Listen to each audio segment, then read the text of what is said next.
अस्सलाम वालेकुम वरहमतुल्लाहि वबरकातुहू। मेरा नाम ज़ुबैरुल्लाह मोहम्मद फिर से एक नई वीडियो के साथ आपके सामने। ये वीडियो बनाने का मकसद और मंशा ये है कि मेरे हिंदू भाइयों को और मुसलमान भाइयों को एक मैसेज देना चाह रहा हूँ ये वीडियो के जरिए पे कि कल जो माधवी लता जो बीजेपी के कैंडिडेट है एमपी के सीट के लिए ठहरे हुए, उन्होंने जो हरकत करे, क्या हरकत करे, तकरीबन हैदराबाद की आवाम तकरीबन जानती है, तेलंगाना की आवाम भी जान चुकी है कि जो हरकत माधवी लता जो करे हैं कि तीर बता के एक मजहबी स्ट्रक्चर को, मजहबी इबादत को उन्हें निशाना बना रहे हैं, तीर से निशाना बना रहे हैं। तो मैं माधवी लता को ये पूछना चाह रहा हूँ कि ये हरकत किस बुनियाद पे, क्या मकसद से, क्या रीजन से करे।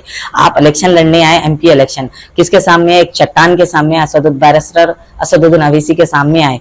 आप आए तो आए, आप इलेक्शन अपनी अपनी कॉन्स्टिट्यूशन के हिसाब से, संविधान के हिसाब से, बिना मजहबी के सबको लेके आप इलेक्शन लड़ो, कोई नहीं रोक रहा आपको। आप मुसलमान के एरियो में भी आ रहे हैं, हिंदुओं के एरियो में भी जा रहे हैं, कोई नहीं रोक रहा आपको। इलेक्शन लड़ने का हक है, बरोबर लड़ सकते। मगर कल जो आप हरकत करे उसका मतलब, मकसद क्या है, क्या रीजन से करे, क्यों करे आप वो हरकत? आप इतने सालों से हैदराबाद में फसाद नहीं हो रहा था, तेलंगाना में फसाद नहीं हो रहा था, जो हिंदू मुसलमान भाईचारगी से रह रहे थे, प्यार मोहब्बत से रह रहे थे, एक दूसरे के संगत मिल के रह रहे थे, एक दूसरे के पड़ोसियां, एक दूसरे के साथ कारोबार कर लेते। तो आपको वो पसंद नहीं आया। आप क्या करना चाह रहे मालूम? हैदराबाद की जो पीस है उसको खत्म करना चाह रहे, जो हिंदू मुसलमान मिलकर रह रहे हैं उसको खत्म करना चाह रहे, एक दूसरे के अंदर नफरत पैदा करना चाह रहे, एक दूसरे के अंदर आप इंतशार पैदा करना चाह रहे, फसाद कराना चाह रहे। तो मेरे हिंदू भाइयों से मैं गुजारिश कर रहा हूँ, रिक्वेस्ट कर रहा हूँ कि भाई ऐसे लीडरों को मत साथ दियो। ये लोग किसी के नहीं होते, इनको देखो, आप थोड़ी देर के लिए देखो। आज इनको मीडिया ने पूछा कि कल आप ऐसी हरकत करे, तो एक वीडियो निकाल के बता रहे, हालांकि वो वीडियो में भी दिख रहा है पीछे से मस्जिद को निशाना बना रहे। तो इन्हों क्या कर रहे मालूम? वीडियो को क्या कर रहे, छुपा दे रहे।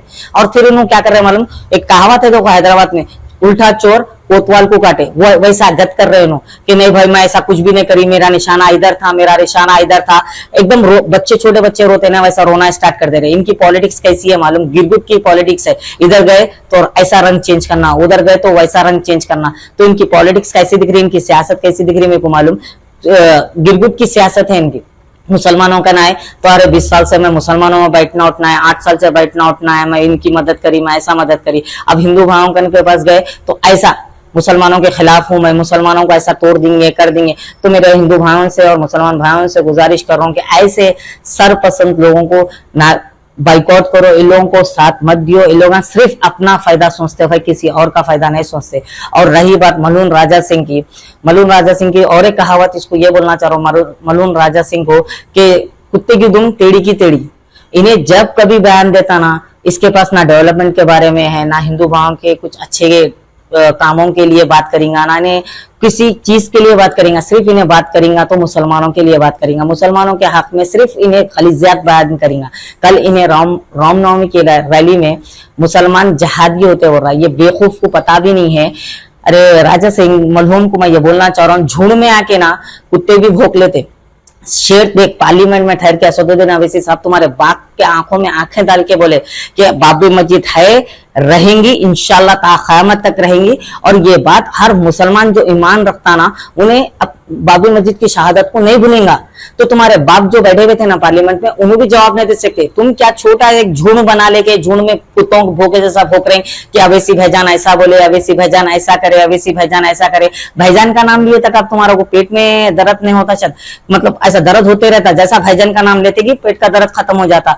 तो मैं हिंदू भाइयों से बोलना चाह रहा हूँ, मैं गोशा महल की आवाम से खास तौर पर रिक्वेस्ट करना चाह रहा हूँ, मेरे भाई हिंदू मुसलमान करना छोड़ो, बोलो उसको मंदिर मस्जिद करना छोड़ो, बोलो डेवलपमेंट की बात करो। इन्हें ये 15वां साल है इसका एमएलए बन के, इन्हें किसी दिन असेंबली में ठहर के गोशा महल की आवाम के लिए बात करा, गोशा महल की डेवलपमेंट के लिए बात करा, वहां की गरीब आवाम के लिए बात करा, हॉस्पिटल के लिए बात करा, कॉलेज के लिए बात करा, मिनोरिटी स्कूल्स के लिए बात करा। किसी के लिए नहीं है, सिर्फ और सिर्फ इसके मुंह से जो निकलता ना खलीजियाती निकलती, और सिर्फ और मुसलमानों को बदनाम करना और हिंदुओं के अंदर नफरत पैदा करना। हिंदुओं के अंदर क्या बोल के नफरत पैदा करना, ये मस्जिद, ये मंदिर, ऐसा, ये वो। इसके अलावा कोई डेवलपमेंट की बात कभी किसी दिन इन्हें करा, कभी किसी दिन को से जलसे में नो डेवलपमेंट की बात करे, कभी असेंबली में जाके असेंबली में ठहर के गोशा महल में ये जरूरत है, ऐसी जरूरत है, ये चीजों की जरूरत है बोल के बात करे।